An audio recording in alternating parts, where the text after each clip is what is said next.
गहना बना लिया है। लोग कहते हैं कि इसने पत्रकारिता को चरण में रख दिया। शुरुआत इसी से करूंगा क्योंकि ये पीछा नहीं छोड़ रहा है। आज फ्लाइट में जाऊं, बस स्टैंड में जाऊं, रेलवे स्टेशन में जाऊं, लोग यही कहते हैं ये बागेश्वर वाला पत्रकार है। विस्तार न्यूज में आपका बहुत बहुत स्वागत है। रायपुर की इसी धरती में एक बार फिर बहुत बहुत धन्यवाद। और विस्तार न्यूज का भी धन्यवाद। दिन बदले, समय बदला, साल बदली और आपका चैनल बदला पर जगह वही थी और समय अलग था। गुड़ियारी वाले हनुमान जी थे और आप बदनाम से नाम पाए और हमें पता नहीं हम क्या पाए, पर इतना पता है हनुमान जी की कृपा बहुत पाए। अभी खोना और पाने का विषय नहीं है। जिंदगी में क्या खोया क्या पाया इसका क्या गम है। अभी तो ये जिंदगी है, लास्ट में क्या लेकर जाएंगे वो पाया हुआ शेष, उसकी बात तब करेंगे जब जाने लगे। निश्चित तौर पर। क्या बात महाराज जी। दूसरा सवाल ये कि तीसरा इंटरव्यू में आपका कर रहा हूं और दूसरे इंटरव्यू में भी हम लोगों ने विस्तार न्यूज के लिए बातचीत की थी। हम दोनों ने बहुत क्रिकेट खेला था जी। और आपने बड़े अच्छे अच्छे शॉट लगाए थे। रात 2 बजे ही मेरे सौभाग्य में आप होते हैं। आज फिर 2 बजे ही हमारी जिंदगी में हम बातों से कम रातों से ज्यादा लड़े इसलिए जो है हमारी जिंदगी में रातें बहुत अमूमन रात ही हमने अक्सर ज्यादातर सूर्योदय उगते हुए देखे, इसके बाद ही सोए। पहली बातचीत हमारी जब आपकी हुई थी महाराज जी, तब से लेकर अभी तक में बहुत बदलाव आ गया आपकी जिंदगी में। आप देखिए, हमारी बातचीत की इजाजत तो आप देते ही हैं और मुझे लगता है कि सवाल सारे पूछ लेना चाहिए जब आचार्य धीरेन्द्र कृष्ण शास्त्री बैठे हों। तब जब यहाँ आए थे तो रायपुर में कथा कर रहे थे और अब मुझे हाथ में गिनना पड़ेगा तो बहुत वक्त लग जाएगा कि अब तो न जाने कई देशों में कथा कर रहे हैं। अब बहुत बड़े आचार्य हो गए हैं आचार्य धीरेन्द्र कृष्ण शास्त्री और बहुत भी वीआईपी भी हो गए हैं। अब प्लेन में चलने लगे हैं, 60-60 हजार रुपए का चश्मा पहनने लगे हैं, 1-2 लाख का जैकेट पहनने लगे हैं। बहुत बड़े हो गए हैं अब आप पहले से। हम आदमी वही हैं, आपकी दृष्टि बहुत बड़ी हो गई, उसके लिए बहुत बहुत धन्यवाद हम आदमी, हमारी जो औकात कल थी वो आज है। 2023 में जो मिले थे वही है। गुड़ियारी वाले हनुमान जी में ही कथा सुनाई थी, वही सुनाई है। वहीं ठहरे थे जहां उस साल ठहरे थे। वही आचार्य धीरेन्द्र कृष्ण शास्त्री 2023 में वहीं ठहरे थे। 2025 वाले धीरेन्द्र कृष्ण शास्त्री भी वहीं ठहरे, जिनके लिए आपने अभी अभी बड़े बड़े संबोधन लगाए। भगवान करे आपके मुंह में घी शक्कर हो, तो जो आपने नाम लिए हैं उन पर हम ऐसे ही चलते रहे और लोग जलते रहे लेकिन प्लेन वाला मामला थोड़ा बताइए। सबको लगता है कि यार बताइए, धीरेन्द्र शास्त्री जी प्लेन से चलने लगे हैं। मतलब एक कथावाचक जो है वो इतने बड़े हो गए कि प्लेन के नीचे चलते ही नहीं है। इस पर सवाल है। हम बैलगाड़ी से भी चले, किसी ने देखा नहीं। पैदल भी चले, ये किसी ने देखा नहीं। आज भी गाड़ियों से 1-1 हजार किलोमीटर का सफर करते हैं, कोई नहीं देखता। यजमानों की श्रद्धा है, वो कहते हैं कि आप पधारिए और हम आपको भेज रहे हैं। हम मना नहीं कर पाए। आपने कहा कि आपको यहाँ इंटरव्यू करना है, हम मना नहीं कर पाए। और जैसी व्यवस्था है, अब आप चाहे 5 लाख वाला कैमरा लगाओ या 50 लाख वाला, ना कैमरा अपना है ना इससे हमें कोई ममत्व है। लगा दो तो ठीक है, चाहे मोबाइल में रिकॉर्डिंग कर लो चाहे कैमरे में, हमें कोई फर्क नहीं पड़ता है। ऐसे ही हमें कथा के लिए आना है, चाहे आप हमें रेलगाड़ी पे बुलाओ या बैलगाड़ी पे या फिर प्लेन पे बुलाओ। ये आपकी श्रद्धा है कि आप हमको बुला किस पे। हम चल नहीं रहे, लोगों की श्रद्धा है और उस पर कोई वो चलवा रहा है, तो किसी की श्रद्धा का दुत्कार करना भी एक अपराध है। हमें लगता है कि इस देश में नाचने वाले, गाने वाले, देश में घोटाला करने वाले जब पर्सनल चार्टर रख सकते हैं, हम हवाई जहाज की टिकट पर चल तो सकते हैं। कभी कभी ग्लानि नहीं होती? आपने इतना कष्ट देखा, इतना संघर्ष देखा। नहीं, आज भी हम देख रहे हैं, इसलिए हमें ग्लानि नहीं। और दूसरा मैं ये कह रहा हूँ कि आपके चश्मे और जैकेट को लेकर जब इशू बनाया जाता है तो आपको ये नहीं लगता है कि यार चश्मा और जैकेट ही तो पहना था, क्यों इतनी बात करना? पहली बात तो हमको ये पता नहीं था कि वो इतने महंगे। दूसरी बात, हमको कंपनी ब्रांड के बारे में इतना कुछ खास ठीक पता नहीं था। चश्मा अच्छा लगा, किसी ने दिया, अपन ने पहन। स्मार्ट आपकी श्रद्धा है, आप कुछ हमें दे दो, अभी हम रख लेंगे। पहनने वाला होगा तो पहन लेंगे, सिर पर रखने वाला होगा खपड़िया पर रख लेंगे, साइड वाला होगा साइड पर रख देंगे। अब वो है क्या, हमें इससे मतलब नहीं कि वो ब्रांड है या नहीं। हमारे लिए श्रद्धा ही ब्रांड है। अब वो चाहे 60 का हो या 60,000 का हो, व्यक्ति की भावना हमारे लिए ब्रांड है। हमसे जुड़े हुए लोगों की भावना हमारे लिए ब्रांड है। हनुमान जी की सेवा करने वाले लोगों की भावना हमारे लिए ब्रांड है और उसकी कोई कीमत नहीं है। रही बात हल्ला मचाने की, इससे कुछ खास फर्क नहीं पड़ता है। अब तो आदत सी हो गई है, एक गाना है तो अब तो आपकी भी आदत सी हो गई होगी। लोग वाटर प्रूफ होते हैं, हम गाली प्रूफ हो गए। पिछली पद यात्रा की थी महाराज जी आपने, और जब पिछली पद यात्रा की थी तो विस्तार न्यूज ने उसको बहुत बृहद तरीके से कवर किया था। न केवल जी। आपकी पद यात्रा बल्कि कैसे हजारों लाखों लोग आए थे जो वो खाना खा रहे हैं, कैसे सो रहे हैं। और अब मैंने सुना है कि आप एक और पद यात्रा करने वाले हैं, उसकी क्या रूपरेखा है और इसके पीछे का उद्देश्य? शंकर पर उद्देश्य तो एक ही है जो 2023 में आपके इसी मंच से छत्तीसगढ़ से लिया था। तुम मेरा साथ दो, मैं तुम्हें हिंदू राष्ट्र दूंगा। बस उसी संकल्पना को लेकर के, सामाजिक समरसता के विषय को लेकर के यमुना जी से यमुना तक की पद यात्रा है, दिल्ली से वृंदावन तक की पद यात्रा है। एक ये केवल विचार की यात्रा है। हमारा काम है हिंदुओं का डर मिटाना, हमारा काम है हिंदुओं को सबल बनाना, हमारा काम है हिंदुओं के अंदर विचारिक क्रांति भरना, हमारा काम है हिंदुओं को प्रखर व मुखर करना, हमारा काम है हिंदुओं को बुजदिली से बाहर निकालना, हमारा काम है कि हिंदू केवल पूजा पाठ को ही धर्म ना माने, अधर्म के खिलाफ आवाज उठाने को भी धर्म समझे। बस उसके लिए हम विचारिक यात्रा लेकर निकलते हैं। पहली यात्रा बहुत सफल रही, दूसरी यात्रा हमें भगवान पे और हिंदुओं पर भरोसा है। जिन जिन हिंदुओं का जमीर जागेगा वो आएगा, वरना हम तो चलेंगे ही चलेंगे, ये तो पक्का है। तब तक ना रुकेंगे, ना झुकेंगे, ना ठहरेंगे, ना मिटेंगे, जब तक हम इस देश में कुछ बड़ा नहीं करेंगे, जब तक इस देश में हम हिंदुओं के लिए कुछ अच्छा नहीं करेंगे। कितना बड़ा महाराज जी? इतना बड़ा कि जिस दिन हिंदू राष्ट्र हो जाए, इतना बड़ा जिस दिन राम के ऊपर उंगली ना हो, इतना बड़ा जिस दिन राम के होने का सबूत ना मांगा जाए, इतना बड़ा जिस दिन रामचरितमानस को न जलाया जाए, इतना बड़ा जिस दिन गाय माता को रोड को बैठा हुआ ना देखे, बस इतना बड़ा हो पाएगा। फेस्टिवल सीजन के बड़ा जिस दिन रामचरितमानस को न जलाया जाए, इतना बड़ा जिस दिन गाय माता को रोड को बैठा हुआ ना देखे, बस इतना बड़ा हो पाएगा। हमने सुना है किसी शायर की लाइनें थी कि तबीयत से पत्थर उछाल कर तो देख, कौन कहता है आसमान में सुराग नहीं।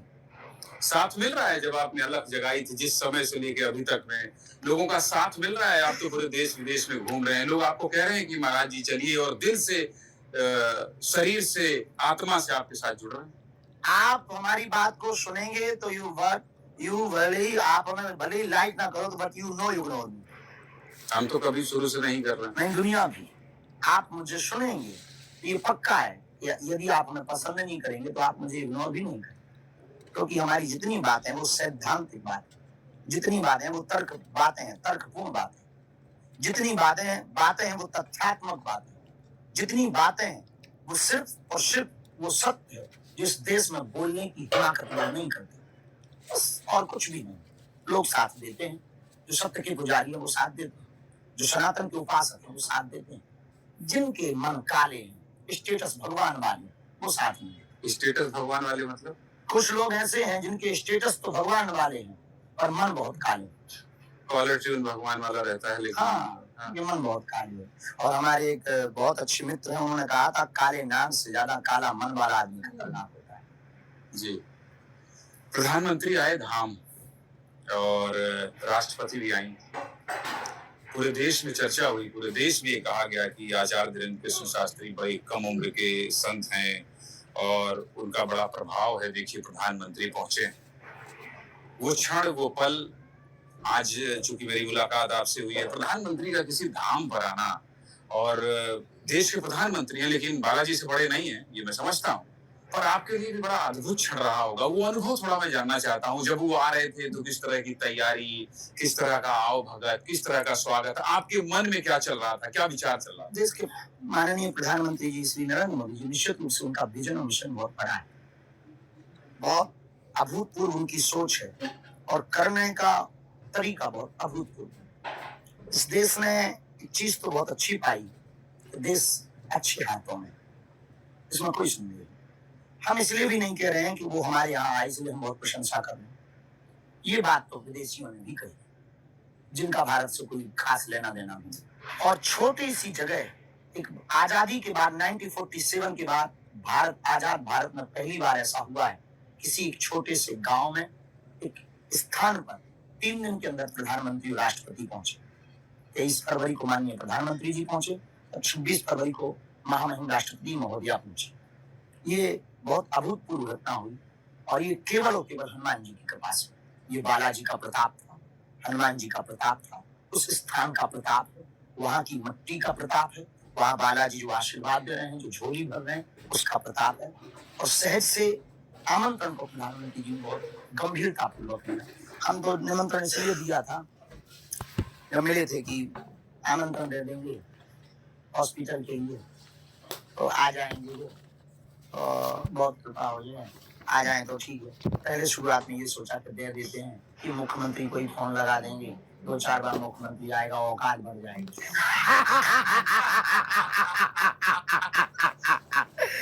और हमने ये कह के ही दिया। इतने मुख्यमंत्री तो आपके नाम पहले से ही आ रहे थे, आपकी औकात कौन सी छोटी? हॉस्पिटल के लिए, हॉस्पिटल के लिए कि वो काम की चर्चा थोड़ा चल जाएगी, लोगों में बात पहुंच जाएगी, थोड़ी मदद मिल जाएगी, हॉस्पिटल के लिए रास्ता खुल जाएगा। हमें क्या पता था, हमने तो कहा उनका साहब ऐसा ऐसा विचार है। बोले क्यों मनाना चाह रहे हैं साहब? हमारे मन में ये है कि देश में अस्पतालों में मंदिर बहुत है, हम मंदिर में अस्पताल देखना चाह रहे हैं। बोले बहुत बढ़िया। तो बोले बनाओगे कैसे? हम कहे जैसे आपने राम मंदिर बना दिया। तो बोले मतलब हम कहे सहयोग से बना दें। उस वक्त प्रधानमंत्री जी को अमेरिका जाना था, डोनाल्ड ट्रंप की शपथ की ठीक बात की बात, चले गए। स्वदेश आया बीच में, कलेक्टर आए एकदम, बोले आपको कुछ पता है? हम हमें नहीं, आप बताओ। हमें पता तो था ही। बोले हमने सुना है कि साहब आ रहे हैं, उनका कार्यक्रम। कलेक्टर साहब ये आ रहे होंगे, पक्का हो जाए तो बताना। ऐसे हल्के अंदाज में मैं लगा बड़े आदमी है, पता लगे हाउ कह दें, हम बैनर लगा दें, न्यूज पे कह दें, बाद में वो आए ना तो बाबा जी की पूरी तंबू टेंट और उखड़ जावे, एक ही बार जो कहानी खत्म हो जावे कि बड़ी लंबी लंबी फेंकते हो। आओ हम कहीं अगर वो नहीं आए तो जो और हो जाए कि जी मंच पे भी लंबी लंबी फेंका था, और जब फेंक रही तो लोग मोदी जी ने अधिकार ने काट दी बाहर है। तो हम 18 तारीख तक नहीं बोले, चुप ही रहे। जब मुख्यमंत्री ने घोषणा कर दी पीसी में कि प्रधानमंत्री जी बागे सुदाम आ रहे, तब हमें इज्जत रही कि हम आ रहे हैं। तो जब आए वो तो खाना अच्छा खाए थे नहीं खाए? हाँ नहीं, कुछ जलपान तो किए थे, वो उनका वो प्रोटोकॉल के अंतर्गत है। 3 हेलीपैड बने गांव के बाहर, और हमारा तो गांव है शुद्ध, गांव में हेलीपैड बने तो पूरे गांव के लोग देखने आए। 2 दिन मॉक ड्रिल चली तो गांव वाले सब पटा गए, बोले चलकारो। मैंने कहा जो होना हो, जो पता नहीं है। और अन्नपूर्णा वगैरह जो आपका लगता है आप इतने खाना वाना खिलाते हो, घूमे देखे नहीं देखे? नहीं, प्रधानमंत्री जी मंदिर गए, बालाजी के यहाँ 1 घंटे का टोटल कार्यक्रम था, लेकिन 2.25 घंटे 40 मिनट तो केवल बालाजी के पास। वो तेज देख करके इतने भावुक भरे, इतनी निष्ठा के साथ उन्होंने पूजा की, बहुत निष्ठा के साथ, और ऑन कैमरा नहीं ऑफ कैमरा पूजा। छोटे भाई भी आपको कहा? उनकी महानता है, सामर्थ्यता हमारी भी, और उनकी महानता। राष्ट्रपति जी भी आई? हाँ, उसके ठीक 3 दिन बाद 4.5 घंटे राष्ट्रपति जी तो बहुत 2 घंटा तो उन्होंने विश्राम किया, उन्होंने भोजन किया, हवन किया, यज्ञ किया, और 4.5 घंटे।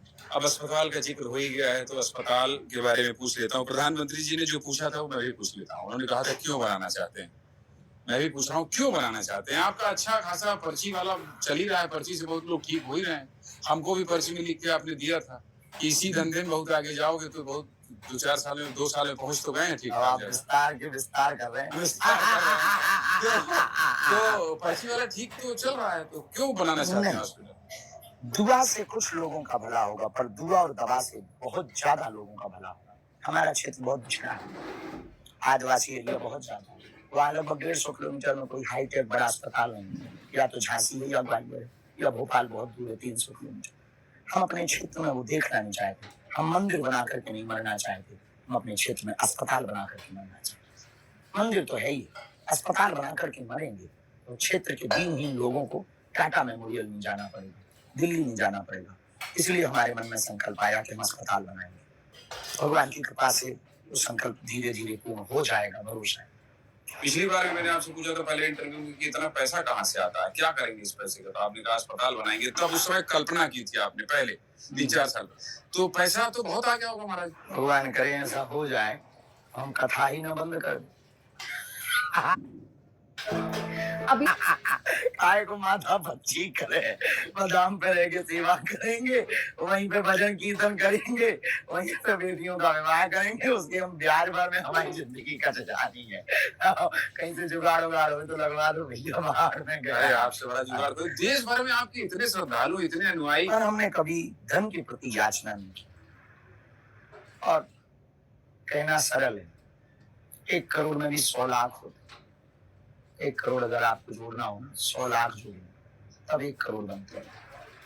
अन्नपूर्णा चल रहा, कन्या विवाह चल रहा, मंदिर का निर्माण चल रहा, धाम की व्यवस्थाएं हैं, अस्पताल का कार्य चल रहा, 1-1, 2-2 रुपया करके मिलता है कि इन्होंने कथा का दक्षिणा दे दी, किसी ने 10,000 दे दिए, किसी ने 21,000 दे दिया, किसी ने 11,000। 11,000 के जब 11 मिलते हैं तब 1 लाख होता है, 1 लाख के जब 100 लाख हो गए तब 1 करोड़ होता है। ऐसे हमको 250 करोड़ लगना बनाने में, चलाने में तो पूछो ही। ठीक है भगवान, लेकिन ये है कि भौकाल इतना बड़ा हो गया, काऊ से कह भी दो, उन्हें लगेगा तो बाबा जी जैसे ही कह दो, ये जैसी तेरी श्रद्धा, कम से कम अपनी औकात तो बड़ी है। अब बाहर में अब तुम्हारी झूठी औकात से जब आपको नहीं मानना है तो हम मनाएंगे भी नहीं। अब आपको लगता है कि बाबा भैया तो बाहर में गया, तुम संतुष्ट रहो, हम तो जैसे ही चले तो काम चलाएंगे। इतना सम्मान होता है, मुकेश अंबानी के बेटे की शादी में गए आप, अनंत अंबानी के साथ आपको कितनी बार देखा गया, और वो भी आपके भक्त। अंबानी जी लोगों को कह दीजिए कि एक अस्पताल बना दो, लोग मना थोड़ी करेंगे आप। हमने याचना किसी से ना उनसे की, चर्चा भर की, याचना नहीं की। हमने ये कहा कि आप बना दीजिए, उनका भाव जगेगा, बना दो। मतलब जिनको लगता होगा कि ये बहुत पैसा आ रहा है, कुछ लोग कहे कि इस समय अगर कोई सबसे अमीर बाबा है तो वो सिर्फ आजाद शास्त्री हैं, उनके उनसे ज्यादा किसी भी पैसे जगह पर प्रधानमंत्री जाते हैं तो वो ऐसे नहीं जाते। इस देश में आईवी है, इंटेलिजेंस ब्यूरो है, इस देश में जीएसटी है, इस देश में रॉ है। 10 प्रकार से पहले जांच होती है, उसके बाद ही प्रधानमंत्री कदम रखते हैं। चेक किया जाता है कि हालत क्या है, तब प्रधानमंत्री। शुभकामनाएं आपकी इस कल्पना के लिए महाराज जी। और मैं इसलिए भी ये सवाल पूछ रहा था कि बहुतों के मन में बहुत सारा मीत होता है, तो बातचीत होने से बहुत पता चल जाता है। अभी कुछ दिन पहले आपने एक सवाल बहुत चल रहा था, ट्रेंड में चल रहा था, आई लव मोहम्मद को लेकर तमाम पोस्टर लगे, बैनर लगे, फिर आई लव महादेव लगा, फिर आई लव महाकाल लगा। बहुत लोगों ने कहा कि आई लव मोहम्मद क्यों लगना चाहिए, और मैं तो सवाल उठाया था कि क्यों नहीं लगना चाहिए। आपने भी कहा था कि आई लव मोहम्मद कहना चाहिए। आई लव मोहम्मद से दिक्कत नहीं, आई लव महादेव से दिक्कत नहीं। और आई लव मोहम्मद ठीक है, पर सल्तन से जुदा कर देंगे, ये गलत है। तो एक आध बार कोई धोखे से कह दिया होगा सल्तन। नहीं, उस धोखे पे भी कंट्रोल करें। धोखे से कोई सरकार दे तो उसका वापस थोड़ी आ जाए। तो आई लव मोहम्मद कहने में बुराई नहीं, कोई बुराई नहीं, हमको इसके 1% भी विरोध नहीं, लेकिन सल्तन से जुदा के विरोध नहीं। सल्तन से जुदा वाले थोड़ा कम हुए हैं, आपको लगता है कि इस तरह के लोग छुपे हुए हैं, घटे। देश में थोड़ा बदलाव आया। छुपे हैं, घटे नहीं। आप जैसे ही आए तो मैंने देखा कि लोग कह रहे थे कि यार भीड़ है, देखिए आम जनता का भीड़ है। फिर आपके कुछ जो सेवादार हैं वो कह रहे थे कि नहीं, यहाँ पे जो आम लोग आए हैं, जो अगल बगल के घर से आए हैं, उनसे गुरुजी जरूर मिलेंगे, उनको रोक के रखिएगा, उनको बबूत देंगे। मुझे कुछ दिन से लग रहा था कि आप थोड़ा VIP हो गए हैं, मंत्रियों से ज्यादा मिलना, बड़े पैसे वालों से ज्यादा